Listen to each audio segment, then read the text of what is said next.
Welcome to mega 9 TV. So రీసెంట్‌గా సంచలనం రేపినటువంటి గురుమూర్తి వాళ్ళ భార్యని హత్య చేసిన విధానం ఎంతటి అందరిని అది చూసిన ఆ న్యూస్ చూసిన వాళ్ళందరికీ ఒక షాక్‌కి గురి చేసిందని చెప్పొచ్చు. ఎందుకంటే ఎవరు కూడా అవతలి వ్యక్తి మీద ఎంత కోపంగా ఉన్నా కూడా ఆ కైండ్ ఆఫ్ హత్య చేయడం అన్నది ఒక సైకోపాత్స్‌కే పాసిబుల్ అవుతుందేమో.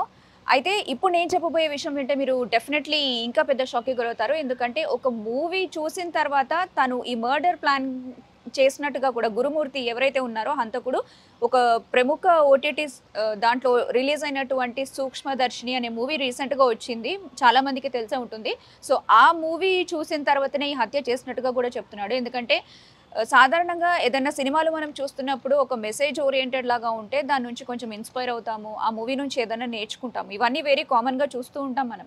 కానీ ఒక క్రైమ్ కథనే అంటే రియల్ లైఫ్‌లోనే ఒక క్రైమ్ స్టోరీని తలపించిన హత్య నేరం నేరం కాదది. తను చేసినటువంటి హత్య గురుమూర్తి చేసినటువంటి హత్య ఏదైతే ఉందో ప్రతి ఒక్కళ్ళు కూడా ఇప్పటికి కూడా ఈ కేస్‌కి సంబంధించి ఎన్నో డౌట్‌లున్నాయి. అసలాయన చేశాడా? లేదా? అనేటువంటి టిల్ లాస్ట్ మినిట్ వరకు కూడా చాలా పెద్ద డౌట్స్ ఉండే. సో, పోలీసులు కూడా గురుమూర్తి పైన డౌటొచ్చి ఆ ఇంటరోగేషన్ అనేది స్టార్ట్ చేశారు. సో, ఎప్పుడైతే వీళ్ళు ఈ కేస్‌కి సంబంధించిన విచారణ అయితే జరుపుతున్నారో వాళ్ళకి మొదటి నుంచి కూడా గురుమూర్తి పైనే చాలా పెద్ద డౌట్ ఉండింది. ఎందుకంటే పిల్లలు సంక్రాంతి పండగని చెప్పి ఊరెళ్లారు. వీళ్ళిద్దరు మాత్రమే వైఫ్ అండ్ హస్బెండ్ మాత్రమే ఇంట్లో ఉండిపోయారు. సో, వైఫ్ అండ్ హస్బెండ్ మధ్యలో కామన్‌గా ఇష్యూస్ అనేవి జరుగుతూ ఉంటాయి. బట్ ఆ మాత్రం దానికే ఘోరాతి ఘోరంగా హత్య చేసిన సంఘటన ఏదైనా ఉందా అంటే ఖచ్చితంగా ఈ ఇన్సిడెంట్ అయితే మన అందరికీ ముందుగా కనిపిస్తుంది. సో, మ్యాటర్ ఏంటంటే ఇప్పుడు ఆయన హత్య చేయడానికి కారణం కేవలం చిన్న గొడవ మాత్రమే కాదు. తను పెట్టుకున్నటువంటి ఎక్స్‌ట్రా మ్యారిటల్ అఫైర్ ఏదైతే ఉందో, దానికి భార్య మాధవి అడ్డుగా ఉందని చెప్పి తను ఈ హత్య చేసినట్టుగా పోలీసుల ముందు ఒప్పుకున్నాడు గురుమూర్తి. సో, ఆ మూవీ ఏదైతే మనకి ఓటీటీలో ఉన్నటువంటి మూవీ చూసి ఇన్‌స్పైర్ అయ్యాడో, మీరు గనుక ఎవరైనా ఆ మూవీ చూసుంటే చాలా ట్విస్ట్‌లు కనిపిస్తాయి మనకు ఆ మూవీలో సాధారణంగా. ఎలా అంటే ఫస్ట్ బ్రదరే చెల్లిని హత్య చేశాడు. మమ్మీ వాళ్ళ మదర్ ఎవరైతే ఉన్నారో తనకి ఏదో హెల్త్ ఇష్యూ ఉంది, మెంటల్ ఇష్యూ ఉంది, చెప్పకుండా ఇంటికి వెళ్ళిపోవడం ఇదంతా. బట్ లాస్ట్‌లో చూసేసరికి అందరూ కలిసి ఒక గ్రూప్‌గా ఫార్మ్ అయ్యి హత్య చేశారనేది మనకి లాస్ట్‌లో అర్థమవుతుంది. సో, ఒక ఇంపార్టెంట్ పార్ట్ ఏదైతే ఆ మూవీలో ఉందో, అంటే ఒక హత్య చేసి ఎవరికీ డౌట్ రాకుండా ఉండాలి. ఏదో జరిగింది మిస్సింగ్ కేస్‌లాగా ఏదైతే చూపిద్దాం అనుకోని వాళ్ళు కెమికల్స్ వేసి డెడ్ బాడీని ఒక ట్యాంక్‌లో ఉంచి బాడీ అనేది మొత్తం మెల్ట్ అయిపోయిన తర్వాత మెల్లిమెల్లిగా త్రూ పైప్‌లైన్స్ ద్వారా వాళ్ళు ఎలా అయితే ఆ మూవీలో చేశారో, అదే దాన్ని తను సీరియస్‌గా తీసుకొని వైఫ్‌ని హత్య చేసి, ఆయన హత్య చేసింది ఎక్కడో కాదు. ముందుగా మనకొచ్చిన ఇన్ఫర్మేషన్ ఏంటంటే లైక్ కొట్టుకుంటున్నప్పుడు గోడ తగిలి ఆవిడ స్పృహ తప్పి పడిపోయింది అనేటువంటి పొంతనలేని సమాధానాలు చాలా చెప్పాడు ఆ వ్యక్తి. కానీ నిజానికి ఏం జరిగిందంటే ఆయన వాష్‌రూమ్‌లోనే వైఫ్‌తో తనిలా అడ్డుగా ఉంది. తన ఎక్స్‌ట్రా మ్యారిటల్ అఫైర్‌కని చెప్పి వాష్‌రూమ్‌లోనే తనని 10 పీసెస్‌గా కట్ చేసి ఆ నేరం ఏదైతే తను చేశాడో వేరే వాళ్ళకి తెలియకుండా ఉండడానికి, ఆ కేస్ నుంచి తప్పించుకుందామని ఏదైతే తను అతి తెలివి ప్రదర్శించాడో అదే అతని కొంప ముంచిందని చెప్పొచ్చు లిటరల్లీ. సో, అలా పీసెస్ కట్ చేసిన తర్వాత ఒక కెమికల్ ఏసి వాటిని మెల్ట్ చేసే ప్రయత్నం చేశాడు. అలానే వాటిని అంతటిని కూడా పౌడర్ చేసేసి దగ్గరలో ఉన్నటువంటి రివర్‌లో ఎళ్లి కలిపేశాడు. సో, పోలీసులకి ఇది ఎలా తెలిసిందంటే బ్లూ రేస్ అనే క్లూస్ టీమ్ వాళ్ళ సహాయంతో తను చేసింది ఏంటి? అసలు ఏం జరిగింది ఏంటి? అని మొదటి నుంచి కూడా తెలుసుకుంటున్న పోలీసులు ఈ విషయం తెలిసిన తర్వాత గట్టిగానే ఆ ఇన్వెస్టిగేషన్ అనేది స్టార్ట్ చేశారని చెప్పొచ్చు. ఎందుకంటే ప్రతి ఒక్కళ్ళు కూడా అసలు నోరెళ్ళబెట్టేటువంటి ఇన్సిడెంట్ ఒక్కొక్క విషయం కూడా బయటకొస్తుంది. ముందుగా వాళ్ళ అమ్మాయి ఊరు నుంచి వచ్చిన తర్వాత అడిగిందట గురుమూర్తిని. మమ్మీ ఎక్కడ అనేసి అంటే తన దగ్గర ఆన్సర్ లేదు. ఏం చెప్పాలో అర్థం కాలేదు. సైలెంట్‌గా ఉండిపోయాడు.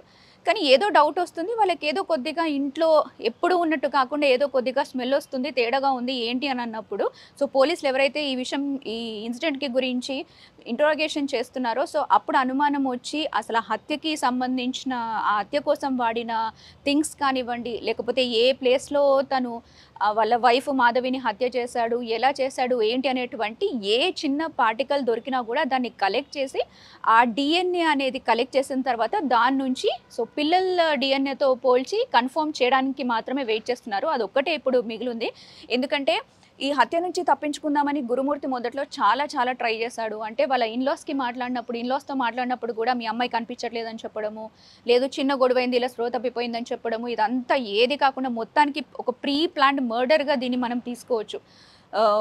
లైక్ ఎక్స్‌ట్రా మ్యారిటల్ అఫైర్‌కి భార్య అడ్డుగా ఉందన్న ఒకే ఒక్క కారణంతో ఇంతటి దారుణం, అది మాటలో చెప్తే కూడా సరిపోదు. ఇంతటి దారుణానికి ఒడిగట్టినటువంటి గురుమూర్తికి ఎలాంటి శిక్ష వేసినా తప్పు లేదని చెప్పి చాలామంది అనుకుంటున్నారు.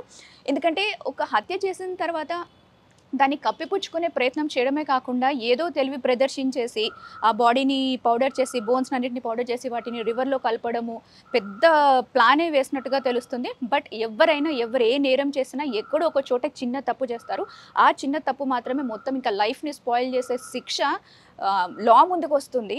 సో దీనికి సంబంధించి కూడా మనకు చాలా చాలా విషయాలు తెలుస్తున్నాయి. ఏంటంటే సాధారణంగా తను ఎలా జరిగింది, తనెందుకు కనిపించట్లేదు అని అన్నప్పుడు కూడా సీసీటీవీ ఏదైతే ఉందో తను ఎక్కడో చెప్పకుండా వెళ్ళిపోయిందని ఏదైతే గురుమూర్తి చెప్పాడో అది అబద్ధమని అప్పుడే తేలింది. ఎందుకంటే మాధవి ఎప్పుడైతే ఇంట్లోకి ఎంటర్ అయిందో దగ్గర ఉన్నటువంటి సీసీటీవీ ఫుటేజ్, వాళ్ళకి అందుబాటులో ఉన్న సీసీటీవీ ఫుటేజ్ ఏదైతే చూసారో తను లోపలికి వెళ్ళడమే ఉంది కానీ బయటికి రావడం అయితే లేదు. సో అక్కడ పోలీసులకి ఫస్ట్ డౌట్ వచ్చిందని చెప్పొచ్చు. ఎందుకంటే మనిషి నిజంగానే బయటికి వెళ్ళిపోయి ఉంటే ఎక్కడో ఒక చోట తను విజువల్ అయితే రికార్డ్ అయ్యి ఉండేది. సో వాళ్ళకి ఆ విజువల్ దొరకలేదు. మోరోవర్ తను చెప్తున్నటువంటి గురుమూర్తి చెప్తున్నటువంటి రీజన్స్ ఏవైతే ఉన్నాయో ఏమీ తెలియని ఒక అమాయకుడిలాగా వాళ్ళ అత్తమామతో వచ్చి పోలీసులకి ఇలా కంప్లైంట్ ఇవ్వడము, నా భార్య కనిపించట్లేదని చెప్పడము చాలా ట్రై చేశాడు డ్రామా చేయడానికి. బట్ అట్ లాస్ట్ తను చేసిన పాపం తనకి కర్మ ఫలితం అంటారు కదా, సో ఖచ్చితంగా తనకు అది తాకిందని చెప్పొచ్చు. సో ఆ విజువల్స్ అన్నీ చూసిన తర్వాత పిల్లలు ఏదైతే ఒక ఇన్ఫర్మేషన్ ఇస్తున్నారో మమ్మీ కనిపించట్లేదని కానివ్వండి, లేకపోతే ఇంట్లో ఏదో తేడాగా ఉంది, ఎంత చిన్నపిల్లలైనా ఎవరైనా కూడా ఒక మనిషి ఇంట్లో లేకపోతే పొంతనలేని సమాధానాలు చెప్తున్నప్పుడు 2-3 వర్షన్స్ ఆఫ్ సమాధానాలు చెప్తున్నప్పుడు కూడా ఎక్కడో చిన్న పిల్లలకి కూడా డౌట్ వస్తుంది. సో ఆ బిహేవియర్ అనుకోకుండా వచ్చేస్తుంది. కాబట్టి గురుమూర్తి తప్పు చేశాడు కాబట్టి తన ఫేస్లో ఎక్స్ప్రెషన్స్ కానివ్వండి, తను చెప్పిన సమాధానాలకి అక్కడ కనిపించినటువంటి సిచ్యువేషన్స్కి ఎటువంటి పొంతన అనేది లేదు. సో అక్కడే మెయిన్ మొదట దెబ్బ కొట్టింది తనకి. సో ఇదంతా తన డిఎన్ఏ కలెక్ట్ చేసి, మాధవి డిఎన్ఏ కలెక్ట్ చేసిన తర్వాత జస్ట్ ఆ కన్ఫర్మేషన్ కోసం అయితే ఇప్పుడు పోలీసులు వెయిట్ చేస్తున్నారని చెప్పొచ్చు. ఏదేమైనప్పటికీ కట్టుకున్న భార్యని 13 ఇయర్స్ వరకు కలిసున్న భార్యని ఏదో సంబంధం కోసము ఇంత ఘోరంగా హత్య చేయడం అనేది మేబీ ఇదే ఫస్ట్ అయ్యుండొచ్చు. ఇంతకుముందు కూడా మనం చాలా చూసాం. బట్ ఇది అసలు మాటల్లో కూడా చెప్పలేనంత ఇదిగా ఉంది. ఎందుకంటే బాయిల్ చేయడము, అలా నరకడము, ఏమీ తెలియని ఒక శుద్ధపూసలాగా దాన్ని వెళ్ళి రివర్‌లో కలిపేయడం అన్నది అసలు ఈ థాట్ నిజంగా సైకోలాగా బిహేవ్ చేసే వాళ్ళకి వస్తుందో లేదో తెలీదు కానీ తను ఇంత దారుణానికి ఏదైతే ఒడిగట్టాడో అట్ లాస్ట్ తనకి ఖచ్చితంగా ఈ విషయానికి సంబంధించిన శిక్ష పడాలి. దానికోసమే ఆ ఒక్క డిఎన్ఏ రిపోర్ట్ అనేది వస్తే 100% కేసుకి సంబంధించినటువంటి నేరస్తుడు గురుమూర్తి అని పోలీసులకు కూడా కన్ఫర్మేషన్ వచ్చేస్తుంది. దాన్ని బట్టి ఆయనకి ఏ శిక్ష విధించాలి ఏంటి అనేది కూడా ఆ శిక్ష వేయడానికి కూడా పోలీసులు వెయిట్ చేస్తున్నారు. నిజానికి ఒక మూవీ ఏదైనా చూస్తున్న వాళ్ళు అది మెసేజ్ ఓరియంటెడ్ అయితే తీసుకోండి, లేకపోతే వదిలేయండి, దాన్ని ఎంటర్టైన్మెంట్ లాగా చూసి వదిలేయండి. కానీ ఇంత దారుణానికి ఒడిగట్టే విధంగా ఆ మూవీని అర్థం చేసుకొని సేమ్ అదే పద్ధతిలో చంపడం అన్నది కరెక్ట్ కాదు. ఎందుకంటే మనం ఆ మూవీలో చూసుకున్నా కూడా ఒక రీజన్, వాళ్ళకి నచ్చని రీజన్ వల్ల వాళ్ళు అంత దారుణానికి దాన్ని జస్ట్ ఒక రీల్లో మాత్రమే చూపించారు. అలాంటి సిచ్యువేషన్స్ రియల్ లైఫ్లో కూడా ఇంతగా ఇన్స్పైర్ చేస్తారనేది ఫస్ట్ టైం చూస్తున్నాను నేనైతే. సో గురుమూర్తి చేసినటువంటి ఈ తప్పుకి శిక్ష అట్ ది ఎర్లియస్ట్ పడాలి. ప్రతి ఒక్కరు కూడా దానికోసమే వెయిట్ చేస్తున్నారు. సో ఇది గురుమూర్తికి సంబంధించినటువంటి కేస్ అప్డేట్. నెక్స్ట్ ఏం జరుగుతుంది, వాళ్ళు ఎలాంటి యాక్షన్ తీసుకోబోతున్నారు ఏంటి అనేది మనం ముందు చూద్దాం.